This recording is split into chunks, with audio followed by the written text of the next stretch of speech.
Even the idea that I don't believe in these things is crazy. I didn't ask you if you believed in it. I asked you if you're going to get married. One day, absolutely. You'd like to? If I'm not married already, I will be married one day. If I'm not. Well, you might be secretly married. I could be married, correct. Why would you not tell me either way? Why would I advertise to the feral psychopaths of the world who have tried their very best to destroy me for an opinion about my private life and the things that are most sacred to me? Why Well, you would I think do if that? you said you were married, everyone would hate you? I don't know about people hate me. It's about me understanding that I'm a hard target, but I am very, very protective of the people I care about. Right. But you believe in the concept of marriage? Completely. That's what we were talking about the whole time. What do you think? We talked about a man giving a woman away. Okay. I believe in marriage more than anybody. In here's fact, my- I believe in marriage in, no, please. Okay. I believe in marriage in the traditional sense. I believe a man has a duty to stand up and be a real man. I believe that the problem with the world today that we are facing is that not enough men are sticking to the age-old ways of masculinity. I believe that me standing up and saying a man must protect a woman and provide for her, so he needs to make sure that she's safe. He needs a degree of authority to I protect her. have no problem with... But people do have a problem with it. I'm not, sorry. And that's the world we're in now. Andrew, I'm over here. Sure. I don't have a problem with what you just said. Here's where my problem comes, right? There are a lot of clips of you floating around on the internet, as you know. One of them has you saying, bang out the machete, boom in her face, grip her by the neck, shut up, bitch. In another, you say, slap, slap, grab, choke, shut up, bitch, sex. When people see those clips and hear you say those things... Agreed. Well, I don't think that... There's a whole bunch of men in the world who understands my value, and if men grow up to be like me, you're going to have a whole bunch of people with no criminal record, dedicated athletes, who protect and provide for the people close to them, are fantastic for the economy, and I'm certainly not the worst influence out here, Piers. You have Lil Nas twerking on the devil on music videos, which our children are digesting. You have drill artists singing about stabbing people to death in the middle of a knife crime epidemic. You have rabid psychopaths on whether the right or the left announcing violence on the other side. You have all these insanities in the world. And because I sit here and say, yeah, perhaps, now you've laid it out and it offended you, I understand. I didn't say it offended Okay, me. cool. I just read you the things. You read things that you say they could be offensive and some people are offended. Well, some people definitely were offended. Absolutely. That's fine. And honestly, I think some of the things you said were genuinely offensive and misogynist. Okay, so they offended you. And like I said earlier. So they offended you, No, which is fine. I said they offended you, you interrupted me, and now you're saying they offended you, which is fine. But the point I'm trying to make is this. I'm not the devil. There are certainly worse people than me. And I don't disagree and they with exist. that. Core tenets for the people who don't understand me are self-accountability, so I'm accountable for everything I've ever said. My core tenets are responsibility, so I'm responsible for everything I've said. My core tenets are traditional masculinity to a degree, which involves protecting and providing for women. And I'll make another point here that needs to be said.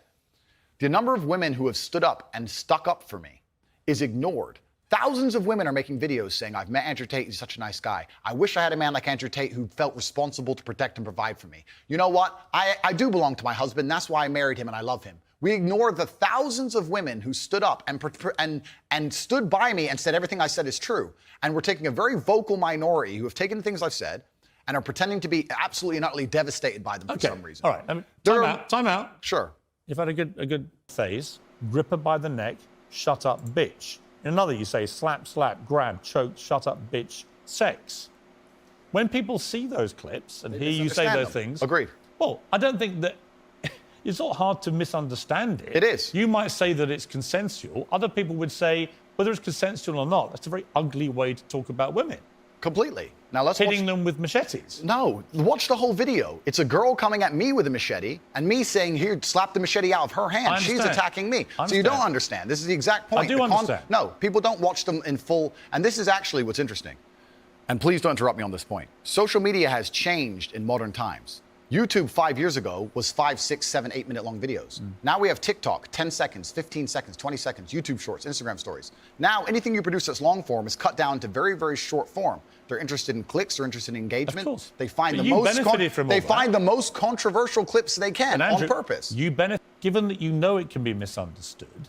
Do you regret saying things like this on camera where it can be disseminated by less intelligent young males who think that is actually what they should be doing to women? And finally, we get to the point of the issue, which is the point I tried to make at the very beginning. When I made a video before I was famous that got 500 views, me being concerned that 1% of people will misunderstand it, was not relevant. Where you start getting 5 million views a video, 50 million views a video, 1% of people misunderstanding It doesn't change what no, it doesn't. But it becomes a much larger problem. I understand. So with great fame comes great responsibility. Right. So I agree. Would I, now that Here's I'm famous, yes. do I say things the same way as I did back before I was famous? Absolutely not. Right. As neither would you or nearly any other famous person on the planet. So once you become famous, you have to be a lot more careful with how you say things. I understand. So my logical follow-up to that remains, do you regret then saying it the way you said it? I can't live in regret by saying something before I was famous on a camera which barely anybody watched, and then I became famous afterwards. That would be a very asinine way to view the world. So I can't live in. So you stand by all those things? I can't live in regret because I didn't know I was going to become the most famous man on the planet. Regret would be the wrong word. Is it inconvenient? Sure. But I can't sit here and say, I wish I knew 6 years ago I'd be the most famous man on the planet and monitored all of my speech forever. That's asinine. There was also, I think, quite a disturbing piece that BuzzFeed did. And it talked about the negative impact of young, impressionable male minds when they've read or seen some of the more inflammatory things you've said. And they quoted, for example, Sandy, 22, from Washington. My father's gone from a man who minored in women's studies in college, who was kind and in touch with his emotions, treated all people, men and women around him, with kindness, to a man who says that whenever he sees an effeminate male stranger, he gets an overwhelming urge to murder them. He loves podcasts. He listens to a lot of podcasts. I know he's listened to Andrew Tate. Whoa. Let's stop for a second. Let's be professional here, Piers, because you're a professional, as am I. First, she said, did you say that my father went? She said, my father has gone. Her father. That's a full-grown man, firstly. So we're talking about my impact on children. You just talked about a full-grown man here. Secondly, I've never talked about murdering effeminate men in anything online ever, in any context ever. So I don't know why they have taken some random person I've never met in the world who's full-grown, an adult, and come to their own conclusions who I've never met and lumped his name in with mine. That is absolutely unfair on every level. I didn't read this BuzzFeed. I didn't read this BuzzFeed article, but after hearing the first point, I know it's trash. That is complete garbage. I'm the reason this man believes what he believes. I have seen a quote from you. I said the reason I am so popular and I'm so famous is that there's a large contingent of men who don't want to wear makeup, who still want to make money, go to the gym, be strong, drive a fast car, be traditionally masculine, and don't want to be shamed for that, and they don't want to be called toxic for that. That is the reason I'm so massively famous. That is what I said. What do you think of transgender people? That's nothing to do with me. I'm not transgender, and I don't understand the issue like they do. Are you transphobic? Do you consider yourself that? Transphobic? What? Afraid? Well, it kind of, yeah. You have I don't live in fear, my friend. I have no problem. Do you have a dislike of transgender people? I don't know any transgender people. Do you have a dislike of what they stand for, what they are? No. Why would I? I don't know. That's not my issue. That's not my issue. And that's actually quite interesting because when I was attacked, a lot of these stupid articles like BuzzFeed, because it's ridiculous, that first point proves anyone with a brain knows that that's garbage. When they attacked me, they lump a whole bunch of things in together. They say misogynistic, racist, transphobic. They just put them all together at random. I'm mixed race. By the way, I don't know where they get these. They just get these buzzwords and put them in a sentence. By the way, I completely agree. So you support transgender people? I support individual liberty. I'm a libertarian. Yeah. So you support transgender people? Sure. Why not? Exactly. Yeah. So, but my point is, as a whole, you're saying that I'm saying I don't want to see men in dresses. I'm saying no. You support gay people? Sure. Yeah. I'm saying there's a large contingent of men in the world who like the idea of the traditional masculine view of the world, who feel happy when they watch 80s action heroes with big muscles and they run around. And there's nothing toxically masculine about having a fast car and a beautiful girlfriend and making a bunch of money. And nothing at all. Absolutely. And those are the people who are my fans. But the problem is, okay, I'm going to interrupt you just to say this. No. Okay, but you're saying that I have a problem with men in dresses. I'm saying no. The people who watch my content. I've asked you that question. You've answered. Yeah, but the people who watch my content don't want to see men in dresses. Clearly, I don't wear a dress. That's the point I'm making. That's not why they're watching your content. No. You're not wearing a dress. No, but that's the point I'm making. That's the point I was making. There's a large contingent of men who are not interested in the things that perhaps the YouTube algorithm's trying to feed them. I think there are lots of... Look, when you support masculinity and masculine traits, I'm with you, right? Okay, so you agree a man should protect and provide for a woman? Absolutely. Okay, so you agree if you were walking down the street with a woman, you'd be responsible with her safety? Yeah. Cool, absolutely. So if that woman wanted to walk alone I don't think I have authority over the woman as we do that. Okay, so let me ask you another question, Piers, because we are professionals. Let's say your woman decided she wanted to take a nice little walk through the south side of Chicago at 2 a.m., and she wanted you to go with her, and you were responsible for fighting and dying on the spot if she was attacked. Don't you think you would say to her, no, we're not going out right now, it's not safe? Yes. Okay, so you'd have authority to make the decision. So no, I wouldn't. So I would say I don't agree. think you should. If she decides to, it's her own volition. Well, if she decides, you're not going to stop her. I have no power to stop her. Completely. But you think you do. No, I don't think I have power to stop her. You clearly do. No, I think I have power to make the decision. I think, no, that's not So sensible. if you have the power to make the decision, you have the power to stop her. No, because And if that's she, where we differ. And that's why I think it's interesting about you. I don't think you really think through what you're saying. I think through what I'm saying Because so carefully. Yeah, but Andrew, what Piers. you've literally just said is that you have the power to stop her. No, I said I don't have the power to stop her. I'm not going to lock her in the room. I'm saying that. So if she wants to go on her own, then she's going to go. then But you as a don't have authority to stop her. Okay, but as a couple, if we're going to sit there and decide if we're going to take this. You asked me, would I feel a sense of responsibility for her safety? Absolutely. Agreed. Absolutely. So would let me I finish, have the Piers. power or authority to stop her doing it? No. No, of course not. So let me finish, Piers. You're not going to stop her walking out the hotel. Of course, it's her decision. She's a sovereign individual. My point is that usually in a couple, you sit there as a team and you discuss, and perhaps on certain issues, the woman will know more about X and she'll decide X, and the man might know more about Y and he'll decide Y. So I'm saying if we're as a couple and we're sitting there and deciding, as a couple, as a team, and she says she wants to take this late night stroll, I'm going to say, you know what, I'm going to veto this one. I'm going to call veto. do you believe because in- it's dangerous, Right. which to a degree would give me, in that particular scenario, a degree of authority. If she said, I don't want to listen to you, Andrew. It doesn't give you authority. If she says, I don't want to listen to you, Andrew, I want to go on that walk, then what can I do? Say, well, then Then you don't have authority. Then I wish you the best, my love. Then you don't have authority. Cool, then it's a semantic argument. Not really. I think It's the complete opposite of what you said you had, which was authority. No problem, Piers. No problem. But I think Let we me ask actually. you about what do you believe about depression? Do you believe depression is a real thing? I believe that feeling depressed is real. I don't believe depression as a clinical disease is real, no. Really? Correct. You don't believe people can be clinically depressed? I think PTSD is very real. Unfortunately, I have some friends who suffer from that. I know that feeling depressed is real. I believe that the number one power you have against these things are trying to take control of your own mind and affecting your own life. I believe that it's not healthy to hand over all your power and believe that depression is an outside disease that you can't affect. I know that when I've had difficult periods in my life, and also many of my friends, like I've said, suffer from PTSD and been through terrible things.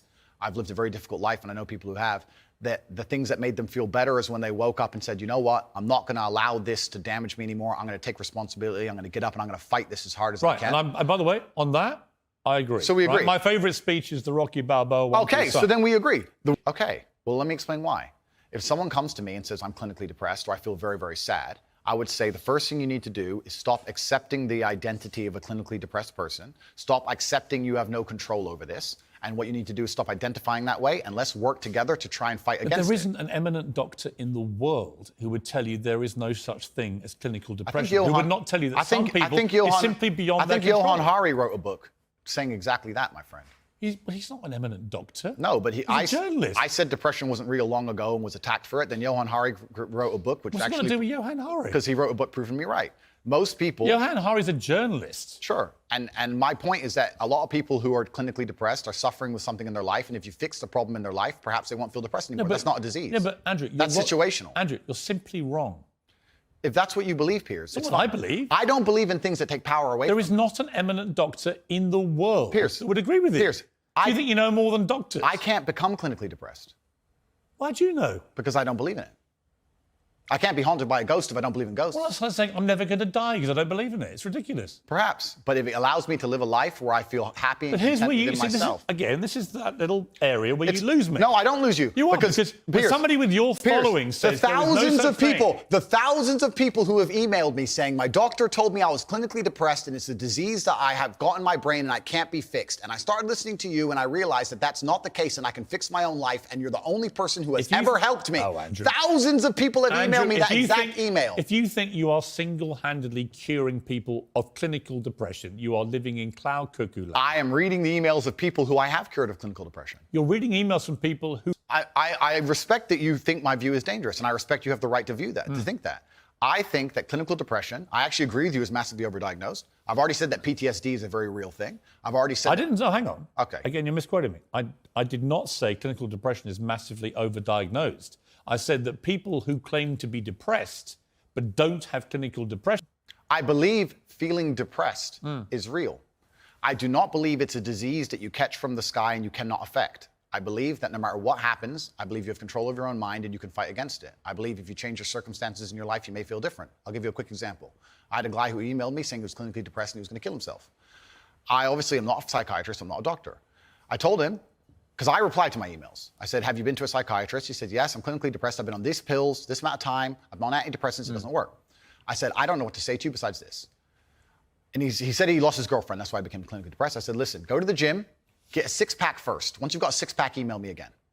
If you still feel like killing yourself, I don't know what else to say to you. But I'd say, strong body is a strong mind, go train. He went, he started sending me progress pictures, emailing me him getting in better shape, and eventually got a six-pack. He's now a professional bodybuilder. And he said, I can't believe I was considering that. I feel so much better, etc. The doctor was telling him he was clinically depressed and couldn't cure it. He started taking control of his own life, and now he felt better. Now, I'm not saying it's the case for everybody. No. I'm just saying. Here's my question. Influence over Disagree. people. It's very responsible because I'm saving people's lives. I disagree that if you feel depressed, I disagree that you cannot affect it and change your life and take control and fix yourself and feel happier. I disagree with that. Do you think I refuse to accept that there are people out there who cannot become happy, contented individuals. I refuse to accept we live in a world where God has created people who, no matter how hard they work and how good their life becomes, can't be happy. I don't accept that. I accept that the universe is a very giving place and that God loves all of us. And if you try your best and you work hard, you can become a better person. And I also will argue with you, and I'll counter the point that you sitting here on your platform telling people they have clinical depression, there's nothing they can do about it, is far more dangerous. Okay, well then, if they have clinical depression... Why do you misquote me? No, because you're saying... You hate being misquoted. No, you're saying if people have clinical depression, that I never said they there's have a nothing to disease. do about it. They go to a doctor and they get diagnosed and they get help. Then I would argue the point that if It's the somebody... complete opposite of what you just said I said. I would argue the point that if somebody has depression of any kind, whether it's clinical, whether it exists or not, whether they feel depressed or not, whatever,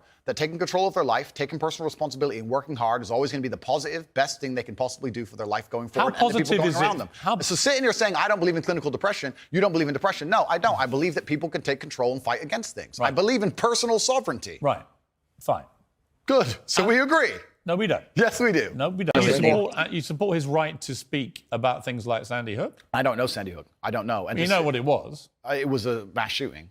Of school children. Okay. But to sit and it's actually, no, let's stop for a second. Please don't interrupt me.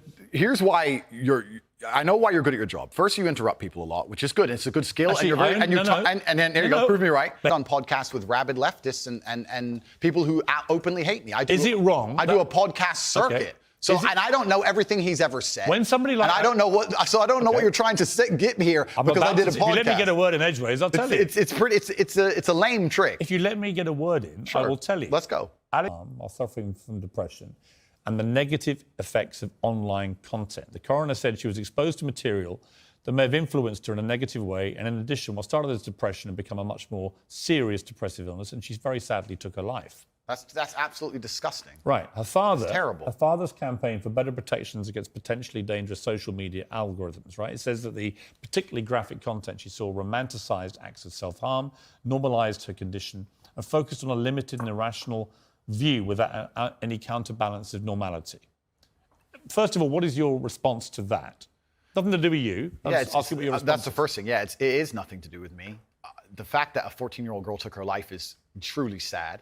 The world we live in today is the world we live in. The fact that something like that happened is almost mind-blowing to me. That's truly sad. I actually feel sad inside to see something like that. This fact that they just said it's romanticizing the gory element. I don't know what she was watching, some kind of suicide videos thing. I don't know where these things are created. Do you think the tech companies should be much tougher about stuff like this? I don't know what kind of things she watched, obviously. I have to be a professional here. I think that the tech companies need to do their best to protect people, I guess, to a degree, but it's a slippery slope, isn't it? And then they use this slippery slope to silence some people and to right. And I think it's a really fine line, and it's a complicated line. It is very. I was interested when you did an interview with the Times. Crossed that line. No, I haven't, and this is the thing. And I've been vilified not because of the things I say, because much more extremist content already exists on the internet. I think the reason I've been attacked and vilified is because of the popularity, because I became so massively famous, not because of what I was actually saying. So as a professional, I analyze that and I understand that, okay, I'm massively famous now and certain things have been taken out of context. However, I still do believe I'm a force for good in the world. And I'm not going to sit here and say... Have you changed, though? It's not about changing. Well, it is. We're all involved in an evolution. How old are you now? I'm 36. 36, right? I bet you're a different person to what you were when you were 26. Oh, that's absolutely. 16, that's right? Absolutely a fact. So we all change.